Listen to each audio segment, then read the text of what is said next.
enseignements que la personne a suivis lorsque nous avions parlé la révélation du mystère de la mort d'Élie et d'Enoch.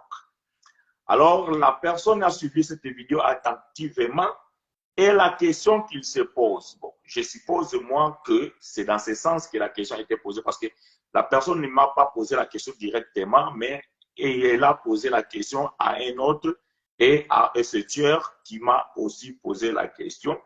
Mais en voulant chercher à savoir que ce que vraiment la personne voulait comprendre, donc j'essaie de déduire dans ce sens que sa question est que si Élie est mort, comment ça fait-il qu'il est apparu avec Moïse lorsque Jésus était sur la montagne de la transfiguration? Voilà comment moi je comprends la question. Donc, je vous ai dit que la question ne m'a pas été posée directement.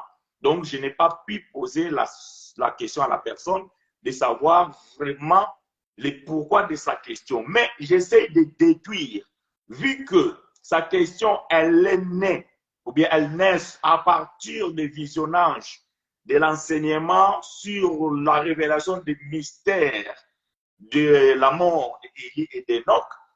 Alors, évidemment, je comprends que dans la compréhension de cette personne, Élie n'est pas mort. Donc, Élie est monté au ciel. Voilà pourquoi il pouvait apparaître aussi lors de la transfiguration sur la montagne où Jésus a été transfiguré. Bon, voyez-vous, bien-aimés, nous sommes là pour répondre aux questions et aussi apporter l'éclaircissement dans les Écritures. Parce que nous lisons la Bible et parfois, lorsqu'il n'y a pas l'explication, cela nous semble être difficile. Voilà pourquoi Ésaïe chapitre 29, verset 11 dit ceci, que toute la révélation, c'est comme le mot d'un livre cacheté qu'on le donne à quelqu'un qui sait lire. Et on lui dit de lire, il dit que je ne sais pas lire ou je ne peux pas lire. Voyez-vous? Pourquoi? Parce que ce qu'il est en train de lire, c'est tout un mystère. Donc, c'est des choses cachées et qui doivent être révélées. Voyez-vous? Donc, nous disons que cela ne suffit pas de lire la Bible, mais il faudrait encore que vous ayez une explication palpable, une explication cohérente. Voyez-vous? Donc, de même aussi l'eunuque éthiopien, sur son char, il lisait aussi les livres des prophètes Ésaïe. Mais lorsque l'évangéliste Philippe s'approcha de lui, lui posa la question, comprends-tu ce que tu lis? Ah, voyez-vous, lire c'est une autre chose. Comprendre aussi, ça n'est une autre. Est-ce que lorsque vous lisez la Bible, vous comprenez ce que vous lisez? Comprends-tu ce que tu lis? L'eunuque répondant à Philippe, comment voulez-vous que je comprenne s'il n'y a personne pour me l'expliquer? Ah, voyez-vous, nous comprenons que l'eunuque éthiopien, il lisait un livre cacheté. J'aime ça. Donc, ce que l'eunuque lisait, donc on ne peut pas le comprendre s'il n'y a pas l'explication. Voyez-vous? Donc, de même aussi, bien-aimés frères et sœurs, lorsque nous lisons les Écritures saintes, lorsque nous lisons les livres biologiques et historiques de la Bible, lorsque nous lisons les épîtres ou bien les lettres des apôtres aux églises ou aux hommes, il faudrait peut-être aussi que quelqu'un puisse nous les expliquer afin que nous puissions comprendre ou saisir la pensée de l'écrivain ou même la pensée de Dieu lorsque le livre est inspiré par Dieu lui-même. Voilà, bien aimés frères et sœurs, donc nous allons maintenant comprendre qu'est-ce qui s'est passé réellement sur la montagne de la transfiguration. Bien aimés, comprenez que lorsque la Bible dit, bon, nous allons le lire, mais laissez-moi expliquer d'abord certaines choses, après nous allons rentrer dans les Écritures. Lorsque la Bible nous présente que Jésus étant monté sur la montagne, et pendant qu'il était sur cette montagne, Élie et Moïse vont apparaître. Bon, ça c'est l'écriture. Mais je vais vous dire que tout simplement, bien aimé, Pierre, Jean et Jacques qui étaient là présents, ils n'ont pas vu Moïse physiquement, ni Élie physiquement. Voilà, déjà, vous devez comprendre cela. Pourquoi? Parce que c'est une vision. Or, vous serez d'accord, vous et moi, ou nous serons d'accord, vous et moi, qu'une vision, c'est juste une pensée imaginée. Laissez-moi m'exprimer. Une vision, ce n'est pas une réalité. Ça veut dire que je dors, ou même je ne dors pas, je suis debout comme ça, je suis en train de marcher, mais il y a une vision qui m'apparaît. Donc, dans cette vision, je peux voir les visages, je peux avoir les images. Mais ces choses que je vois, ce n'est pas palpable. Ça veut dire que ce ne sont pas des choses physiques. Mais je peux avoir une vision, donc je peux avoir une idée. Je peux aussi peut-être avoir une figure, ou bien l'image peut me être claire. Mais c'est pendant que ça reste une vision. Donc, ce n'est pas une réalité. C'est ce qui s'est passé avec ce bien-aimé frère Jean, Jacques et Pierre. N'ont pas vu Esaïe et Élie physiquement, non. Mais c'est une vision. Bon, rentrons dans les Écritures parce que sinon, les gens vont dire que frère Chinois il dit des choses, mais nous aimerions quand même lire ce que le frère est en train de dire. Je vous invite, bien aimés frères et sœurs, d'ouvrir vos Bibles dans le livre historique et biologique de frère Matthieu. Au chapitre 17, nous allons lire du premier verset jusqu'au 9e verset. Livre historique et biologique de notre bien-aimé frère Matthieu. Dans son chapitre 17, et nous allons lire du premier verset jusqu'au 9e verset. Après, nous allons apporter l'éclaircissement de ces écritures. Voilà, bien-aimés, ce que vous devez noter et je vais lire pour vous et avec vous. Matthieu chapitre 17, verset 1 à 9. Je lis pour vous et avec vous. 6 jours après, Jésus prit avec lui Pierre, Jacques et Jean, son frère, et il le conduisit à l'écart sur une haute montagne. Il fit transfigurer devant eux, son visage resplendit comme le soleil, et ses vêtements de vert blanc comme la lumière. Et voici Moïse et Élie leur apparurent, s'entretenant avec lui, donc avec Jésus. Pierre, prenant la parole, dit à Jésus, « Seigneur, il est bon que nous soyons ici. Si tu le veux, je dresserai ici 3 tentes, une pour toi, une pour Moïse et une pour Élie. » J'aime Pierre. Pierre, il s'est oublié lui-même. Il dit, moi-même, si je dors dehors, mais ce que je suis en train de voir, le merveille que je suis en train de contempler, oh non, je préfère dormir dehors, je préfère être mouillé sous la pluie, je préfère être séché sous le soleil, mais que je continue à voir ces merveilleuses choses que je suis en train de contempler. Mais il était un ignorant. Ouais, parce que, bon, peut-être cela, ça peut choquer certaines, mais frère, permettez-moi d'utiliser ces expressions. C'est la langue française, c'est pas moi, mais notre bien-aimé frère Pierre, il était ignorant parce qu'il ne comprenait pas ce qu'il est en train de vivre. Mais nous allons apporter les explications pour faire comprendre que pourquoi bien-aimé frère Pierre était un ignorant sur ces choses. Non, Pierre dit que je vais faire 3 tentes, une pour toi, une pour Moïse et une pour Élie. Comme il parlait encore, une nuée lumineuse les couvrit. Et voici une voix fit entendre de la nuée ces paroles. Celui-ci est mon fils bien-aimé, en qui j'ai mis toute mon affection. Écoutez-les. Verset 6. Lorsqu'ils entendirent cette voix, les disciples tombèrent sur leurs faces et furent saisis d'une grande frayeur. Mais Jésus, s'approchant, les toucha et dit, « Levez-vous, n'ayez pas peur. » Ils levèrent les yeux et ne virent que Jésus seul. Donc, Élie et Moïse ont disparu. J'aime ça. Verset 9. Comme ils descendaient de la montagne, Jésus leur donna cet ordre. Voyez-vous, c'est un ordre. Quel était l'ordre que Jésus a donné à ses trois bien-aimés, frère Jean, frère Jacques et frère Pierre? L'ordre est celui-ci. Ne parlez à personne de cette vision jusqu'à ce que le Fils de l'homme soit ressuscité des morts. Très important. Tito, j'aime ça. Voyez-vous, c'est une vision. Donc, ces trois bien-aimés n'ont pas vu Moïse physique, n'ont pas vu Élie physiquement, mais c'était dans une vision. Je peux vous dire que Jacques, Jean et Pierre n'ont jamais vu ni Élie, ni Moïse. Parce que lorsque ces bien-aimés ont été vivants sur la terre, Pierre, Jacques et Jean n'étaient pas encore là. Et lorsque ces bien-aimés ont connu la mort, les bien-aimés n'étaient pas là non plus. Donc, physiquement comme ça, ils ne connaissaient pas ces bien-aimés-là.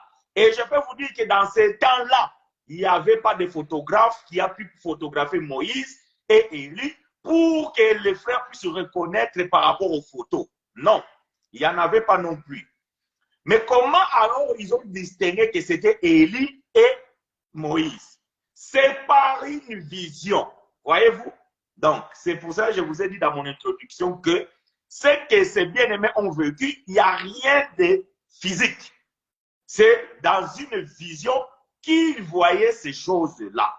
Ça, c'est très important, bien-aimés. Ce sont des détails que vous devez d'abord observer pour que vous puissiez comprendre maintenant les textes et le contenu. Voilà. Bon, ceci étant dit, ok, qu'est-ce que nous pouvons comprendre dans ces textes? Voyez-vous? Bon, nous allons apporter certaines éclaircissements, la lumière dans ces textes ici. Mais je peux aussi déjà dire que, à ces bien-aimés qui avaient posé la question, que Élie est bien mort, comme aussi Moïse. Parce que si nous disons que Élie est apparu parce qu'il était monté au ciel et il pouvait venir sur la terre de temps en temps, et quant à Moïse alors, que dirions-nous? Parce que la Bible confirme la mort de Moïse. Donc, est-ce que Moïse aussi ressuscitait de temps en temps pour venir sur la terre? Non. De même que Élie aussi étant mort, donc ne pouvait pas venir visiter les gens ou bien les hommes sur la terre. Mais ça, c'est une vision que les bien-aimés ont vue. Mais tout cela, bien-aimés, c'est l'accomplissement d'une prophétie que Dieu avait déjà donnée dans la bouche de notre bien-aimé prophète Malachie. Afin que ces choses, lorsque cela arriverait, ceux qui ont la vision, ceux qui ont la révélation des choses, ils auraient pu comprendre qu'est-ce que c'est cette vision ou qu'est-ce qui est en train de se passer. Voyez-vous? Donc, je répète avant que je continue, je dis que ce qui est en train de se passer, ou bien ce qui s'est passé dans la montagne de la transfiguration, ce n'est qu'une vision, comme la Bible elle-même nous le dit dans le verset 9, que Jésus va dire à ces bien-aimés-là que de ne pas parler de cette vision. Voyez-vous, donc c'est une vision, il n'y a rien de physique. Donc, Pierre, Jacques et Jean n'ont pas vu Élie et Moïse physiquement. Non, ils l'ont vu par vision.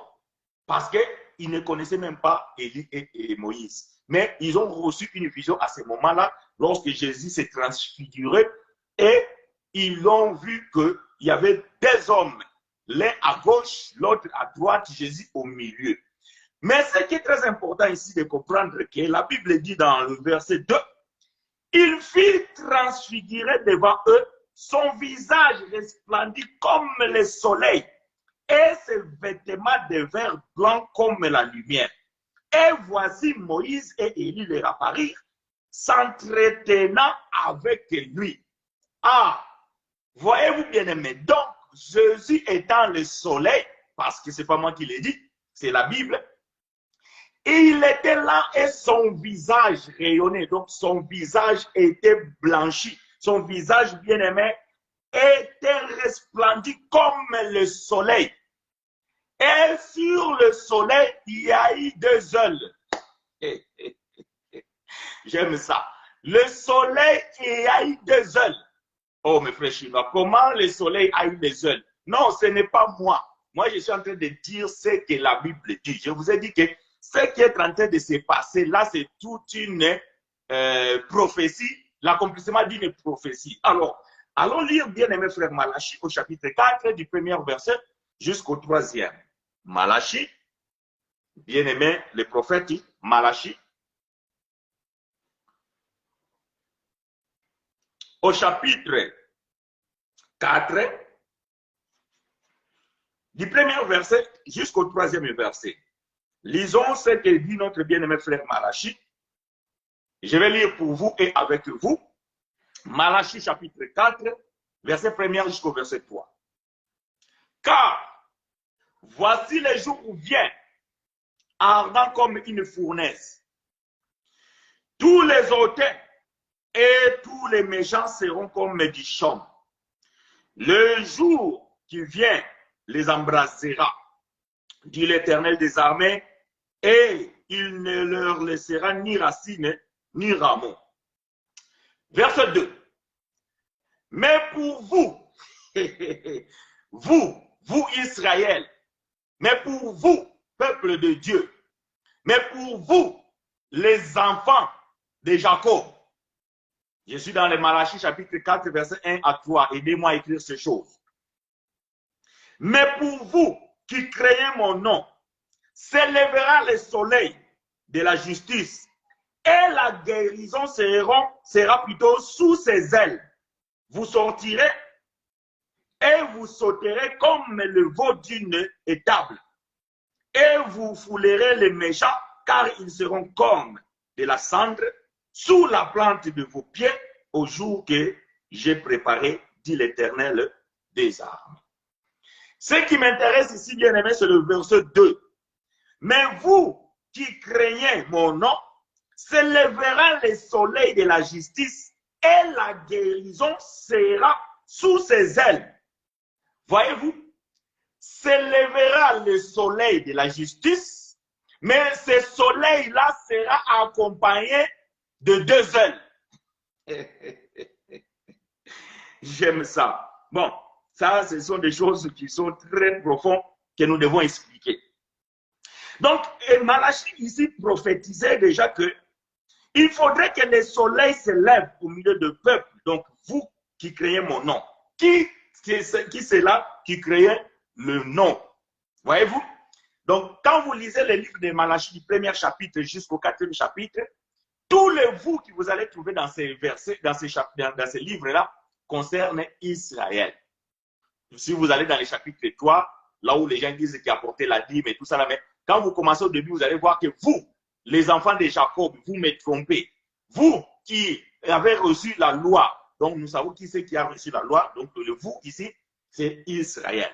Mais le problème ici, c'est que le soleil doit apparaître avec deux ailes pour apporter la guérison. Ah, donc nous comprenons que le peuple qui devait recevoir la visite du soleil avec les deux ailes, ce peuple est malade.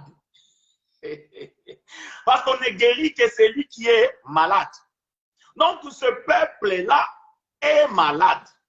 Et ce peuple a besoin de la guérison. Mais la guérison de ce peuple se trouve dans les deux ailes du soleil. Bon, frère, s'il y a de la difficulté de comprendre ces choses, posez-moi des questions. Parce que je ne veux pas que vous sortez d'ici aujourd'hui avec des questionnements dans la tête. Mes frères, il a dit ceci, on n'a pas trop compris. Alors, si vous avez des difficultés, posez-moi votre question afin que je puisse trouver un langage peut-être plus simplifié ou peut-être dans une autre langue que le français pour que je puisse expliquer ces choses. Parce que cela est très important. Donc, je reviens de ce que je suis en train de dire. Donc, mais pour vous qui créez mon nom, s'élèvera le soleil de la justice et la guérison sera sous ses ailes. comment le soleil de la justice peut-il avoir des ailes et que ces ailes-là apportent la guérison à un peuple qui est malade? Quel est ce peuple-là qui était malade? Je peux vous rassurer que l'Église de Dieu n'est jamais malade. L'Église de Dieu n'a pas d'anomalie. On a déjà enseigné ces choses. Il y a un thème, je pense que dans mes vidéos, là où je parle de la perfection de l'Église. Donc l'Église de Dieu est parfaite. Elle n'a pas ni rides, ni des boutons. Il n'a pas, je ne sais pas, non. L'Église de Dieu, elle est propre. L'Église de Dieu, elle est justifiée. L'Église de Dieu, elle est saine. L'Église de Dieu, bien-aimée, elle est parfaite. Donc, si le soleil de la justice doit apparaître avec les deux ailes, et dans les ailes de ce soleil, il y a la guérison, c'est parce que il y a un peuple qui attendait la venue du soleil, mais ce peuple était malade. Maintenant, quel est ce peuple qui était malade? Et quelle est la cause de leur maladie? Allons visiter frère Moïse, dans le livre de Exode, chapitre 15. Je suis en train d'expliquer l'apparition d'Élie et Moïse sur la montagne de la transfiguration. Mais comme ces choses sont prophétiques, voilà pourquoi nous devons aller voir aussi ce que les prophètes ont prévu pour que nous puissions comprendre l'accomplissement des prophéties. Alors, à la loi, au témoignage, si on ne parle pas ainsi, il n'y aura pas l'aurore. Ou, dans d'autres versions, on dit il n'y aura pas la lumière pour le peuple. Qu'est-ce que dit frère Moïse? Exode chapitre 15, versets 25 à 26. Bien-aimé frère Moïse, dans son deuxième livre, qui se trouve dans la Bible, dans le livre de Exode, au chapitre 15, versets 25 et 26, dit ceci. Je lis pour vous et avec vous. Moïse cria à l'Éternel, et l'Éternel lui indiqua un bois, qu'il jeta dans l'eau, et l'eau devint douce. Ce fut là que l'Éternel donna au peuple des lois et des ordonnances. Et ce fut là qu'il a mis à l'épreuve. Maintenant, écoutez le verset 26. Et il dit, si tu écoutes attentivement la voix de l'Éternel, ton Dieu, si tu fais ce qui est droit à ses yeux, si tu prêtes l'oreille à ses commandements, et si tu observes toutes ces lois, je ne te frapperai d'aucune des maladies dont j'ai frappé les Égyptiens, car je suis l'Éternel qui te guérit. Ah, voyez-vous? Donc, Moïse est clair. Si vous observez la loi, alors vous serez sain, vous serez juste, vous serez parfait. Mais si vous n'observez pas la loi, vous tomberez malade. Et lorsque vous serez tombé malade, il n'y a que moi, l'Éternel, qui puisse apporter la guérison. Je ne sais pas si je suis clair là-dessus. Est-ce que je me fais comprendre, bien mes frères et sœurs? Si je ne me fais pas comprendre, posez-moi la question afin que je puisse expliquer ces choses autrement.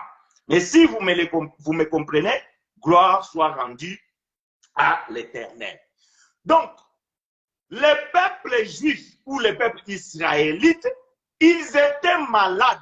Pourquoi? Parce qu'ils n'ont pas observé ce que l'Éternel avait donné comme commandement, préceptes et les lois. Donc, comme ce peuple-là ne pouvait pas observer la loi dans sa totalité, alors Dieu le frappait d'une maladie. Donc, ce n'est pas moi qui est en train d'inventer les choses, je suis en train d'expliquer ces portions de l'Écriture. Le pourquoi le soleil de la justice doit apparaître avec deux ailes. Et sur ces ailes avait la guérison d'un peuple. Mais je vous ai dit ici que Le peuple qui était malade, ce n'est pas l'Église. Pourquoi? Parce que l'Église n'a jamais reçu la loi. Oh, bien-aimé, j'aime l'évangile de la grâce. L'avantage de cet évangile, c'est que nous avons la facilité de pouvoir expliquer les choses. Voyez-vous? C'est ça l'avantage de l'évangile de la grâce. Parce que beaucoup de gens mélangent des choses. Ils vont dire, par exemple, ce genre de versets. Ils vont vouloir venir expliquer dans l'église que l'église est malade, que l'église n'observe pas le commandement de Dieu. Dieu va vous frapper. Frère, non. Ça, c'est le judaïsme. Allez prêcher ça aux juifs. Bon, quels juifs? Parce que les juifs que vous connaissez aujourd'hui, ça, c'est l'usurpation d'identité. Ça, ce n'est pas Israël, le peuple choisi de Dieu. Parce qu'aujourd'hui, sur la terre des vivants, Dieu n'a plus un peuple comme un peuple nation. Aujourd'hui, Dieu a un peuple qu'on appelle l'Église qui est éparpillé dans tout le monde, partout où se trouvent les élus de Dieu. Et ça, c'est le peuple de Dieu. Voilà pourquoi je me suis toujours opposé à ces gens-là qui disent que le Congo, c'est le pays de Dieu. Faux et archi faux. Si le Congo est le pays de Dieu, alors les autres pays du monde sont quoi? Les pays du diable? Les pays de Satan? Voyez-vous? Non. Dieu a un peuple aujourd'hui, c'est les élus de Dieu qui sont éparpillés par tout le monde. Mais dans l'ancienne alliance, Dieu avait un peuple comme une nation qui était Israël. Maintenant, aujourd'hui, lorsque vous voulez prêcher ces choses, si vous nous amenez dans ce contexte ici, nous disons que ça, c'est le judaïsme. Donc, dans le temps des pharisiens, c'était normal d'expliquer ces choses de cette manière-là parce que ça concernait un peuple que Dieu avait choisi sur la terre. Mais aujourd'hui, nous, l'Église de Dieu, nous ne sommes pas malades. Voyez-vous, bien-aimés. J'ai parlé avec un prophète au Congo. Il m'a dit que l'Église de Christ, quelle était l'expression qu'il a dit? Attendez, permettez-moi. Quelle était ça? Qu'est-ce qu'il m'a dit? Il a dit que l'Église de Christ au Congo est en danger. Bon, vous savez pourquoi? Parce qu'il y a ces histoires qui sont bon. Moi, je n'aime pas parler de ces choses-là. Donc, voilà, c'est juste une parenthèse. Ça ne me regarde pas. Je lui ai dit, prophète, non, ne dites pas ça. Dites que vos assemblées au Congo sont en danger. Parce que l'Église de Christ bien-aimé n'a jamais été dans la position d'être en danger. Quoi, bien-aimé? Voilà pourquoi je dis que quand vous lisez la Bible, bien-aimé, faites attention. Vous devez observer les choses. Voyez-vous? Écoutez, dans Matthieu chapitre 18, verset 16, Jésus va dire ceci. Je ne sais pas si c'est chapitre 16, verset 18 ou bien chapitre 18, verset 16. Bon, trouvez-moi cette écriture et marquez-les là pour que vous puissiez comprendre. Jésus va dire ceci. Pierre, sur ces rochers, parce que là aussi les gens pensent que Jésus parle à Pierre l'apôtre. Non. Pierre, sur ces rochers qui est lui-même Jésus, qui était le rocher, donc la pierre angulaire du bâtiment, je bâtirai mon église et les séjours des morts ne perviendront jamais. Bien aimé, Christ, il avait déjà dit que lorsque je vais bâtir mon église, cette église sera scellée et il ne sera jamais en danger. J'ai dit à ces prophètes, bien aimé, tu te trompes. Les assemblées de Congo sont en danger. Mais l'église de Christ ne peut pas se trouver en danger. Voyez-vous? Non. De même, je suis en train de dire ici que l'église de Christ ne peut pas être malade parce que le guérisseur lui-même est là, bien-aimé. Comment il peut permettre que la maladie rentre?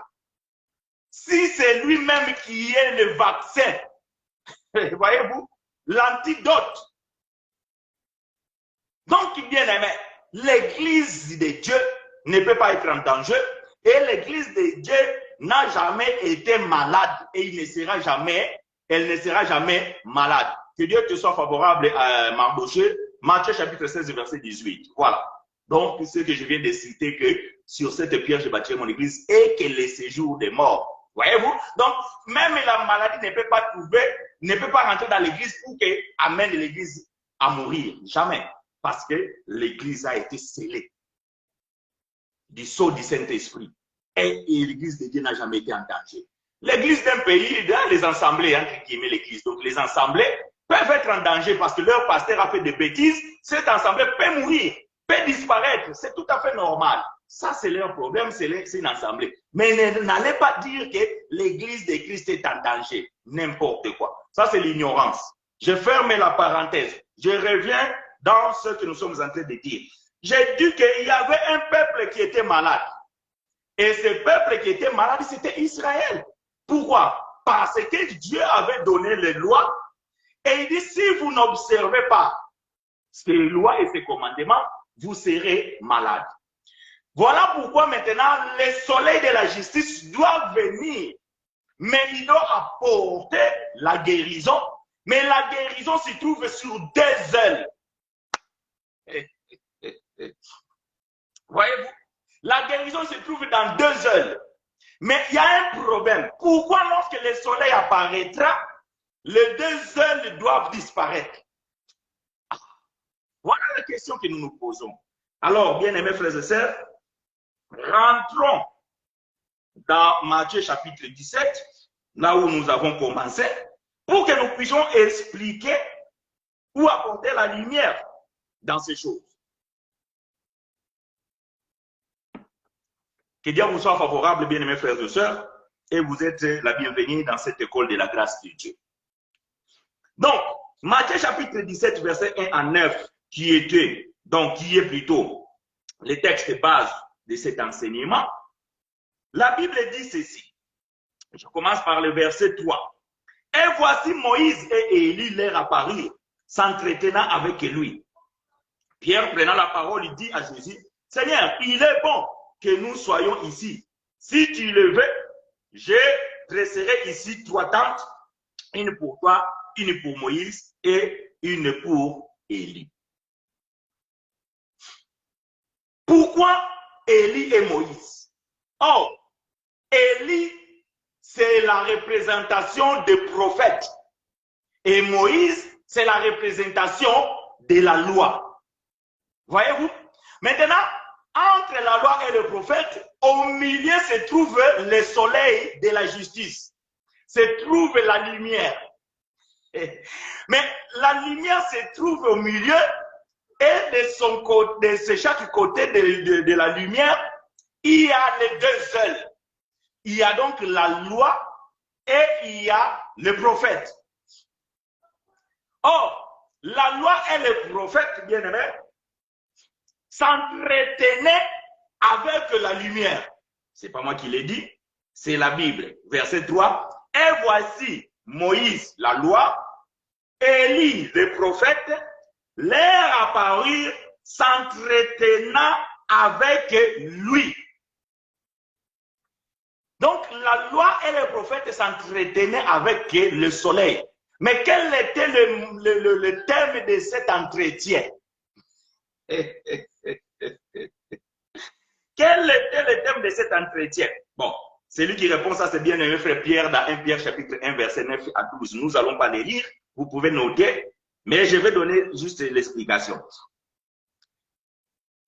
Élie et Moïse, ils vont s'entretenir sur la mort et la résurrection de Jésus. Or, c'est ce que le prophète et la loi a annoncé depuis les temps éternels. Donc, dans la loi et dans le prophète, bien aimé, il s'agit tout simplement de la venue, la naissance, la mort et la résurrection de Jésus. Voyez-vous? Bon, la Bible dit la loi, les prophètes et les psaumes. Mais sachez que les psaumes aussi, c'est la loi. Parce que la Bible dit qu'il est écrit dans votre loi que vous êtes de Dieu. Quelle est cette loi? Bon, écoutez, je vais ouvrir cette parenthèse rapidement. Je pense que c'est Psaume 86. Psaume 86.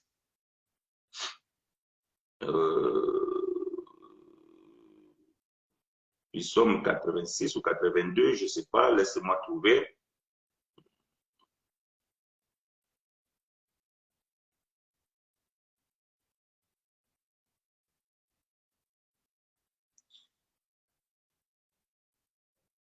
Psaume combien? Voilà.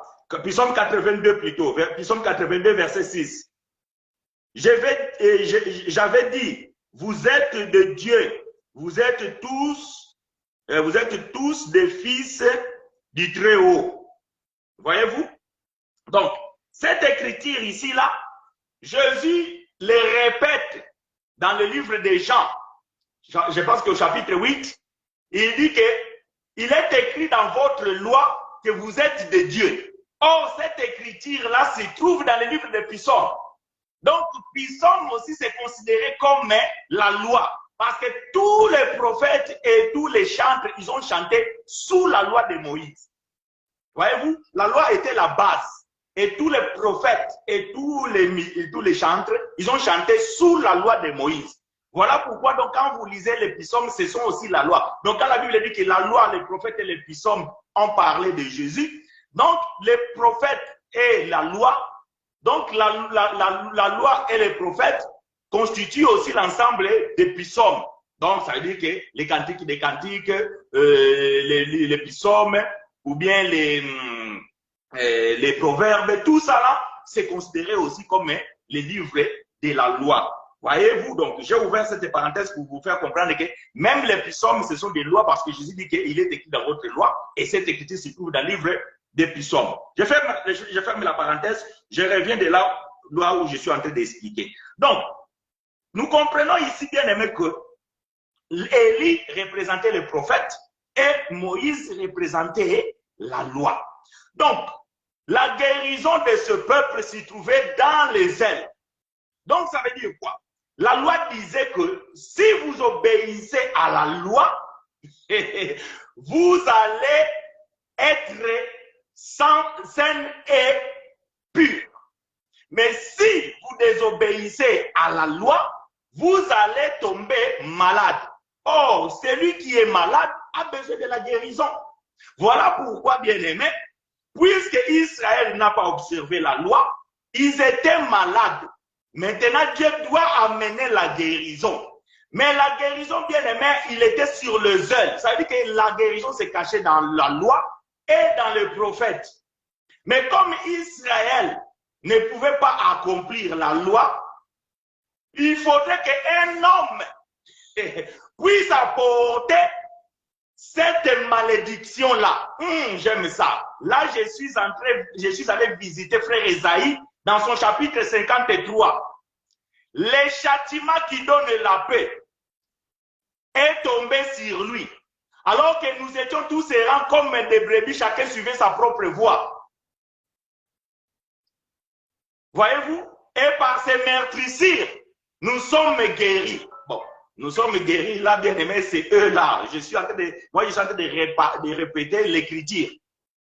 Donc, Ésaïe 53, si vous lisez Ésaïe 53, vous allez trouver toutes ces choses.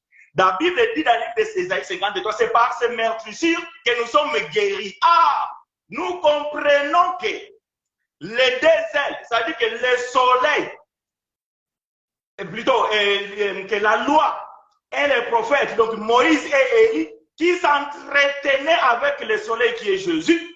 Donc, ils parlaient de la guérison de ce peuple qui était malade. Donc, ils ont dit, écoutez, nous, on a tout fait, mais ce peuple-là n'a pas obéi à ce que nous avons écrit. Maintenant, ce peuple est malade. Qui peut maintenant guérir ce peuple? Ah, il n'y a qu'un homme, le soleil de la justice. C'est lui, bien-aimé, qui peut amener la guérison. Mais pour que la guérison vienne, il faut qu'il meure. Et par ces meurtrissures, ils seront guéris de leur maladie. Je ne sais pas si quelqu'un me saisit, bien-aimé frères et sœurs, parce que ma tamboyo, voyez-vous? Parce que les gens lisent la Bible, mais bon, ils ont du mal à comprendre ces choses. Voilà pourquoi Émile Ethiopie, il a dit, comment comprendrais-je s'il n'y a personne qui m'explique? Voyez-vous? J'ai toujours dit, une fois même, je pense que c'est notre sœur Lengo qui avait posé la question, je vous ai dit que non. Quand vous disiez que dans tes meurtrissures, nous sommes guéris de toutes les maladies, cette écriture, je l'ai déjà dit ici, dans une des enseignements, cette écriture ne nous concerne pas. Si vous lisez Ésaïe chapitre 1, vous allez voir qu'il parle d'Israël. Même si vous lisez 53, je pense qu'au premier verset, il parle d'Israël. En aucun cas, ça concerne l'église de Dieu. Parce que je vous ai dit que l'église de Dieu n'a jamais été malade et il ne sera jamais malade. Mais il y avait un peuple qui était malade parce qu'ils ont désobéi à la loi de Dieu. Et ce peuple avait besoin de la guérison. Mais la guérison de ce peuple n'est que par la venue du soleil qui est assisté par 2 ailes. J'aime ça. Voyez-vous? J'aime ça. Donc, Jésus, il va maintenant révéler quelque chose. Écoutez, nous sommes dans Matthieu chapitre 17. Ne perdez pas cette page. Pierre, prenant la parole, dit à Jésus, Seigneur, il est bon que nous soyons ici. Si tu le veux, je dresserai ici 3 tentes, une pour toi, une pour Moïse et une pour Élie. Comme il parlait encore, une nuée lumineuse les couvrit. Et voici une voix fit entendre de la nuée ces paroles, celui-ci est mon fils bien-aimé, en qui j'ai mis toute mon affection. Écoutez-les. Écoutez. Maintenant, verset 7.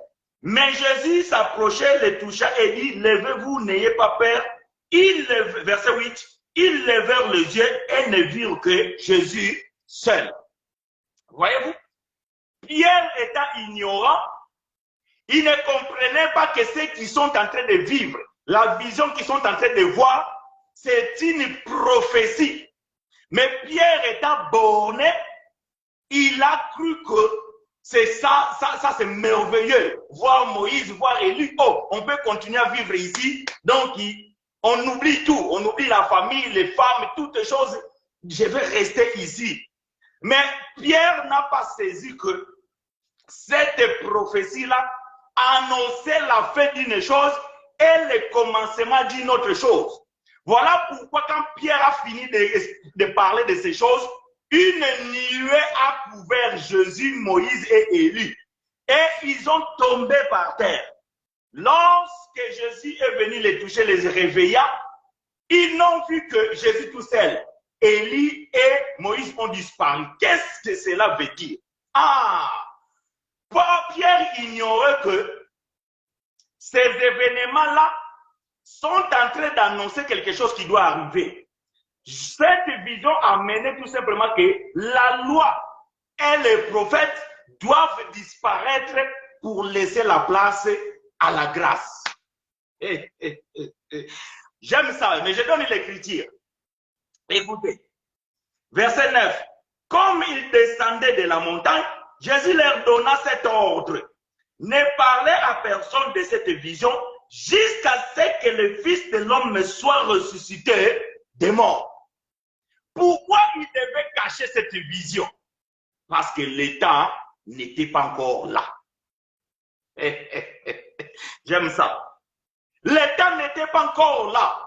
Voilà pourquoi les disciples ne devaient pas parler de ce qu'ils ont vu. Parce que ce qu'ils ont vu, c'est que la loi et les prophètes vont disparaître pour laisser la place à la grâce. Et nous le savons que la loi a pris fin à la croix et la grâce a commencé à la croix. Voilà pourquoi Jésus avait dit que ne dites rien jusqu'à ce que je ressuscite. Parce que lorsque je vais ressusciter, c'est alors que cette vision que vous avez vue rentrera en vigueur. Mais Pierre étant ignorant, il se contentait de rester dans la loi. Il voulait tout simplement rester sous la loi. Voyez-vous? Mais la vision bien aimée est que la prophétie, c'est plutôt, est que la loi et les prophètes devaient disparaître. Voilà ce que dit notre bien-aimé frère Luc dans chapitre 16, verset 16. La loi et les prophètes ont subsisté jusqu'à Jean. Depuis lors, le royaume de Dieu est annoncé et chacun use de la violence pour y rentrer. Voyez-vous, la loi et les prophètes devaient prendre fin. Ce n'est pas moi qui l'ai dit. C'est Luc chapitre 16, verset 16. Donc, la loi et les prophètes, c'est-à-dire que Moïse et Élie devait disparaître pour laisser la place à qui? À Jésus. Or, Jésus qui est la lumière, c'est lui qui apporte la grâce. Jean chapitre 1, verset 17. La loi a été donnée à Moïse, la grâce et la vérité est venue en Jésus-Christ. Or, frère Moïse avait déjà prophétisé ces choses dans le livre de Deutéronome chapitre 18, verset 15. Qu'est-ce que Moïse avait dit? Moïse avait dit ceci dans le livre de Deutéronome chapitre 18. Deutéronome chapitre 18, verset 15. Je lis pour vous et avec vous. Deutéronome 18, 15.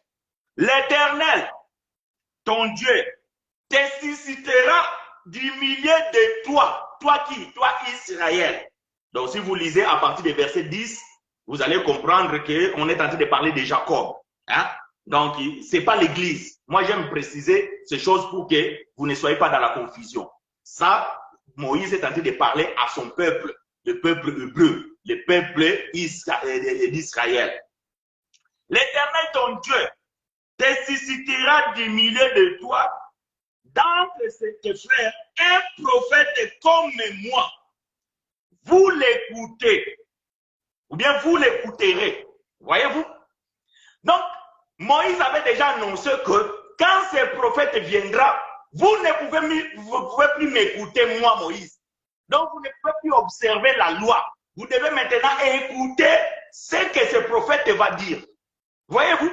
Donc, Moïse lui-même, il s'efface. Moïse savait que son temps va prendre fin.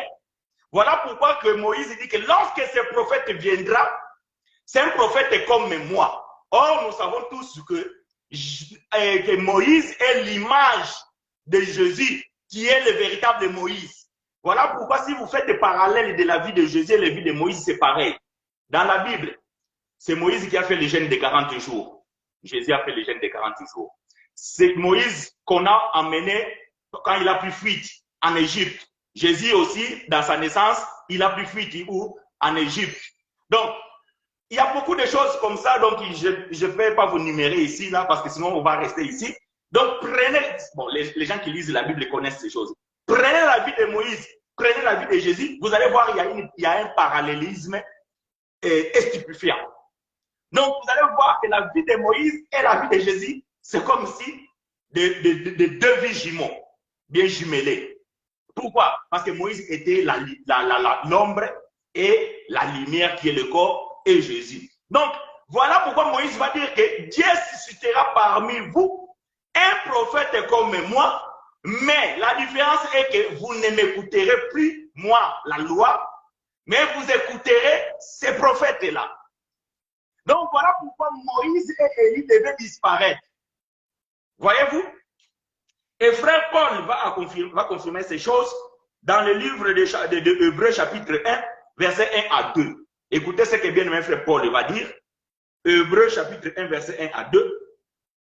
Parce que vous savez bien, j'ai déjà dit ces choses, que le livre de Hébreux, le nom dit tout. Livre de Hébreux. Donc, c'est un livre qu'on a écrit pour les Hébreux, pour les Juifs, pour les Israélites. Et ces Hébreux-là, ils connaissaient la loi, ils savaient la loi et tout, mais lorsqu'ils ont accepté l'évangile de Christ, ils avaient reçu cet évangile prêché par Paul. Mais quand Paul est parti, ce peuple hébraïque, ils ont commencé à retourner dans la loi de Moïse. Alors, Paul, nous croyons que c'est bien aimé frère Paul qui a écrit le livre des Hébreux, il va écrire à ce peuple pour faire comprendre la grandeur de Jésus, que Jésus est plus grand que Moïse, que la nouvelle alliance est plus importante que l'ancienne alliance, que le sacerdoce royal est plus que le sacerdoce lévitique, et que la grâce est plus grande que la loi. Donc, Paul va expliquer ces choses à ce peuple hébreu. Maintenant, écoutez ce que Paul va dire dans Hébreux chapitre 1, au verset 1er et le verset 2. Après avoir autrefois quand, à plusieurs reprises et de plusieurs manières, parlé à nos pères, qui sont les pères, donc les 12. À nos pères par les prophètes, Dieu dans ses les derniers temps. Les derniers temps ici, c'était déjà dans le temps des apôtres. Parce qu'eux, ils ont vécu les derniers temps. Les derniers temps bibliques, ça n'a rien à voir avec nous. Les derniers temps bibliques, c'était dans la première génération. Dieu, dans ce dernier temps, nous parle par le Fils qu'il a établi héritier de toutes choses par lesquelles il a aussi créé le monde. Donc, après la mort et la résurrection de Jésus, Dieu ne parlait plus par les prophètes, ni dans la loi. Donc, Dieu parlait maintenant par le Fils. Mais Paul ne prêchait pas Jésus de Nazareth parce que lui-même dit que nous prêchons Christ crucifié. Voilà pourquoi Jésus a dit à ses disciples, gardez cette vision cachée jusqu'à ce que je ressusciterai.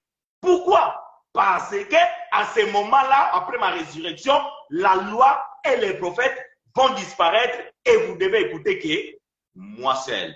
C'est ce que Dieu lui a fait entendre dans les oreilles de Jacques et Matthieu et Pierre, mais qui n'ont pas compris. Parce que dans le chapitre 17 de Matthieu, la Bible est claire, verset 5. Comme il parlait encore, une nuée lumineuse le couvrit, et voici une voix fit entendre de la nuée de ces paroles. Celui-ci est mon fils bien-aimé, en qui j'ai mis toute mon affection, écoutez-les. Écoutez-les. Donc, vous ne pouvez pas écouter une autre chose si ce n'est que l'évangile de la grâce. Si quelqu'un vient vous prêcher le judaïsme, que vous devez apporter la dîme dans la maison de trésor, il vous ment. Si quelqu'un vient vous apporter le judaïsme, que pour que vous puissiez avoir le mariage, vous devez faire les jeûnes de 21 jours, il vous ment. Si quelqu'un vient vous dire qu'il y a des démons qui ne sortent que par les jeûnes et la prière, il vous ment. Si quelqu'un vous dit que vous devez vous faire baptiser pour hériter le royaume des cieux, il vous ment. Frère, ça c'est le judaïsme. Aujourd'hui, dans la grâce, nous écoutons la parole de Christ ressuscité. Nous prêchons Christ ressuscité. Voyez-vous, Moïse est mort. Même ses os ont été disputés par l'ange Gabriel et un ange de la gauche de Dieu. On appelle Satan. Élie est mort, bien aimé. Je vous ai déjà testifié ces choses avec la parole de Dieu. Élie est mort. Tous les prophètes qui sont morts. La Bible dit depuis les premiers prophètes. Vous savez quel était le premier prophète? Abel. Le prophète Abel. Depuis le prophète Abel jusqu'à Zacharie. Tous ont été tués dans la porte, à l'entrée de la ville. Jean-Baptiste est venu. Qui avait l'esprit d'Élie. Ils l'ont décapité. Ils l'ont tué. Les seuls, bien-aimés, qui a connu la mort, mais qui a vaincu la mort, c'est Christ. Il n'y a que lui qu'on peut écouter. Or, lui, frère Jean, confirme qu'il a amené la grâce et la vérité. Mais pourquoi vous ne voulez pas écouter la vérité de l'évangile de la grâce?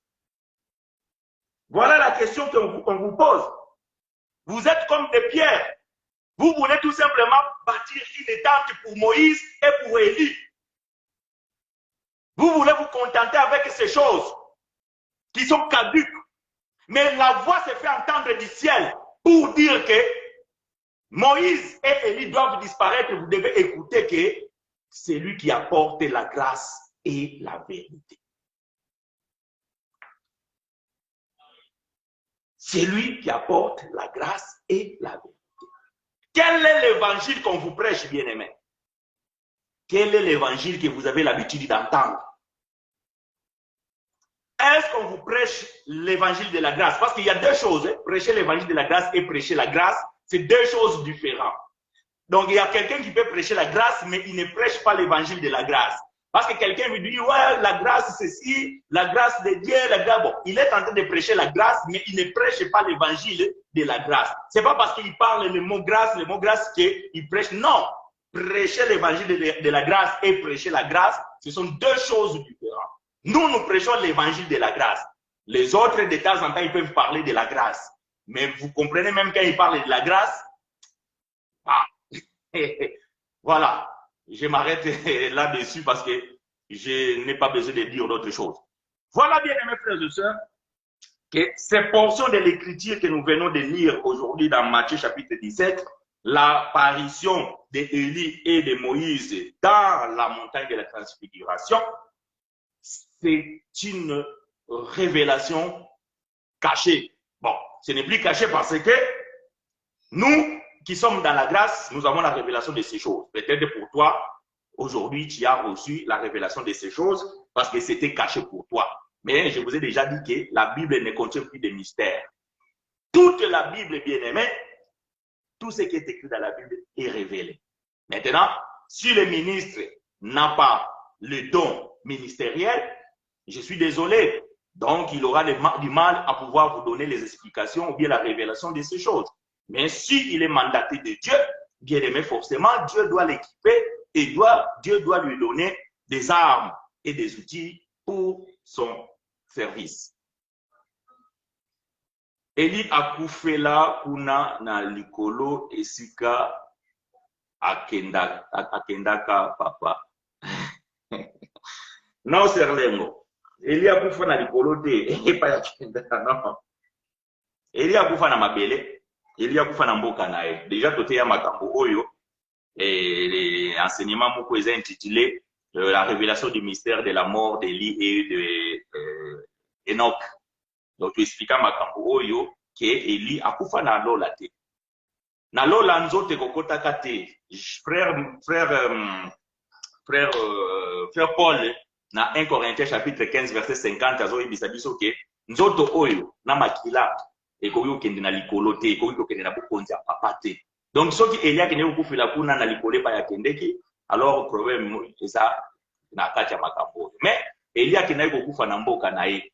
Tangu abungi komata likolo. Komata likolo tolobi, komata likolo elingi koloba te okei lola. Bandeke pe bamata likolo. Avion pe mataka likolo. Mais banda tobanda kozwa ba avion, soki tomati likolo tomona nzambe te. Bandeke te tamba kende likolo soki akiti otuni hirondelle ou bien aigle, est-ce que moneli ngai kuna ange Gabriel te? Awebi soki no na moni bango te. Mais bamata likolo. Komata likolo ngoloba te ke okei na lola epai na tata nzambe te. Komata likolo oke na univers. Soki toza tomoni avion moko ezomata mona ekoti na mapata ebungi. Est-ce que soki avion ekoti na mapata ebungi eke epai ya nzambe te? Eke kita na Angola, na Congo, na Belgique, na Hollande, je sais pas où. Eli pareil, amataka likolo na char de feu et il est rentré dans la nuée et abungi. Mais les chars de feu l'ont amené dans sa village natal. Yango bana ya prophète balobaki ke balobi pa Élisée tika biso tokende koluka ye peut-être bakweyisi ye na vallée. Pona nini? Parce que bayebaki ke moto akokende likolo te. Eza kaka bato oyo bapaster a lelo moto bana révélation makambo oyo te. Même le temps des prophètes bana prophète bayebaki babi peut-être que maître na yo char ekweyisi ye na vallée tokeluka bake baluki. Bon, bamoni te bazongi parce que bakompelaki te ke Eli bamemaka ye na mboka na ye. Mais tomonisa makambo oyo ke quelques années après ndeko na biso Eli akokoma mukanda. Or ke kuna na lola papier ezalaka te. Kuna na lola donc batu bazar na matériel kwa biso. Mais Eli akoma mukanda azalaki wa. Azalaki na mboka na ye. Donc makambo ya tote yango notre sœur Lengo komi tungisa te Eli akufa na mabele, Eli akufa na mboka na ye. Donc Bible epesa biso suite te so ina na kundaka ye so kini epesa na mais révélation ya makomi ezo kolakisa biso ete ke Eli akufa. Donc Eli est bien mort sur la terre parce qu'au ciel la chair et le sang n'hériteront jamais. Bien aimés frères et sœurs, posez-moi vos questions. S'il y en a des questions, alors nous allons pouvoir y répondre. Comme la sœur Lengo, j'aime notre sœur parce qu'elle est ouverte. Donc, elle n'aime pas rester avec l'ignorance. Elle pose des questions et les questions de notre sœur sont pertinentes parce que nous tous aussi, nous bénéficions des explications lorsque la sœur pose des questions. Donc, vous aussi, si vous avez des questions, bien-aimés, posez votre question, peu importe la langue que vous puissiez poser. Si cette langue, moi, je peux les lire et les comprendre, alors je vais lire. Si je ne peux pas lire dans cette langue, s'il y a un bien-aimé qui sait lire cette langue-là, il va pouvoir m'aider de l'interpréter, mais je serai là pour pouvoir répondre à la question posée.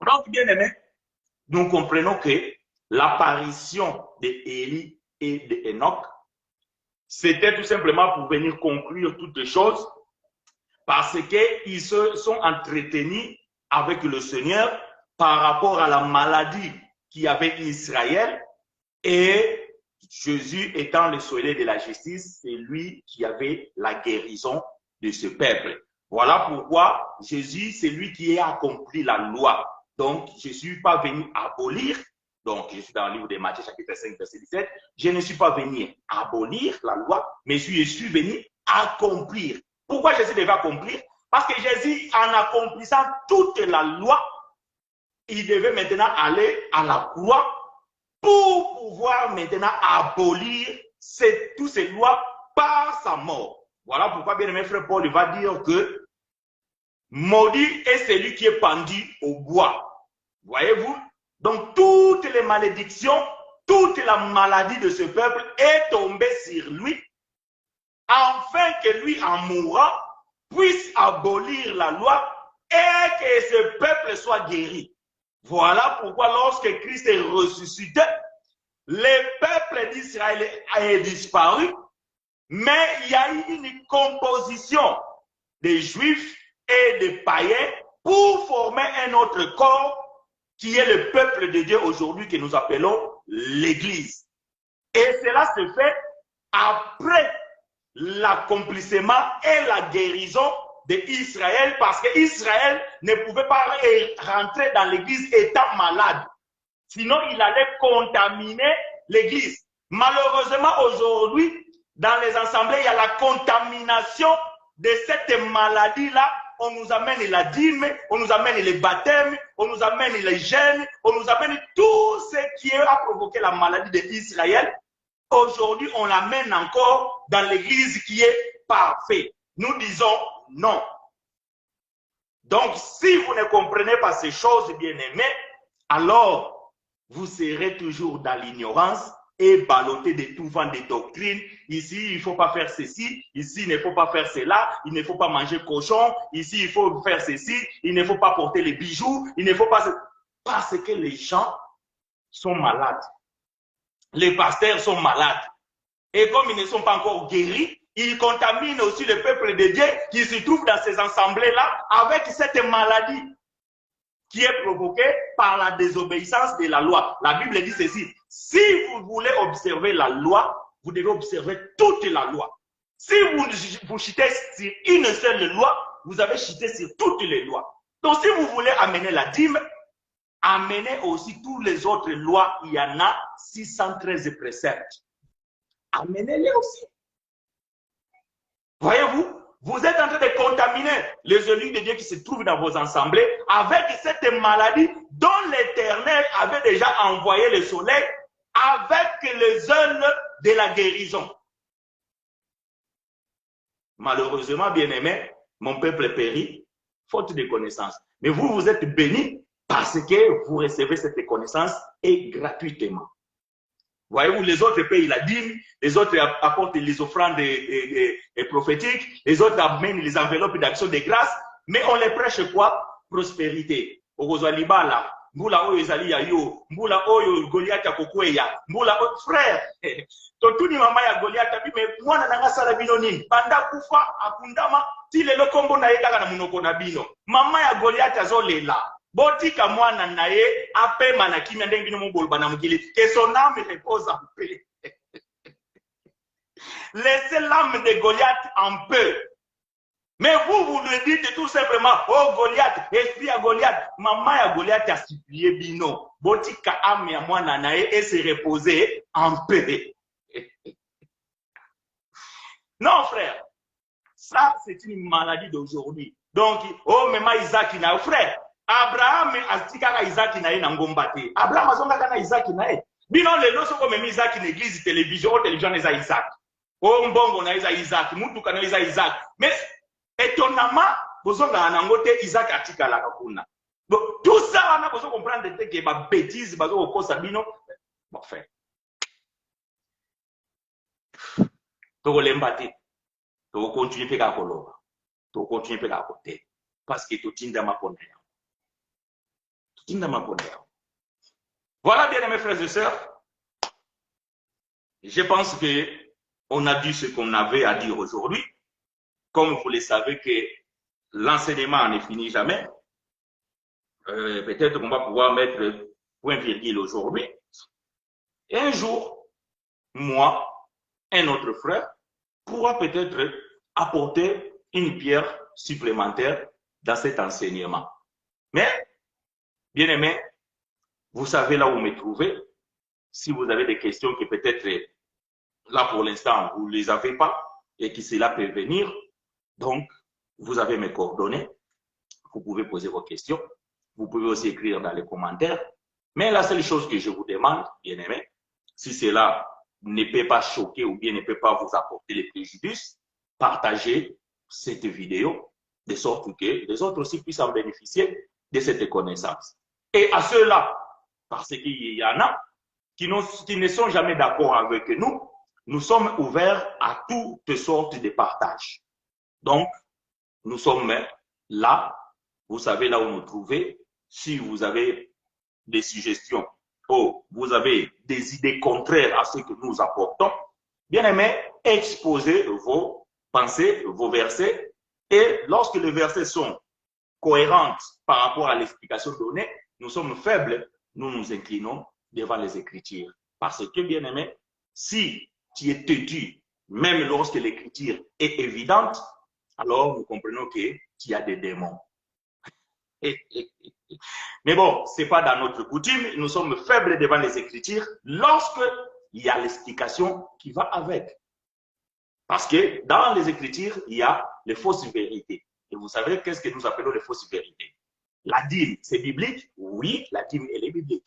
Mais est-ce que la dîme est pour l'Église? Nous disons non. Donc, voyez-vous, c'est une fausse vérité. Elle est fausse pourquoi? Parce que vous l'appliquez dans un mauvais endroit.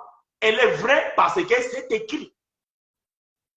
Est-ce que l'offrande prophétique, c'est biblique? Nous disons oui.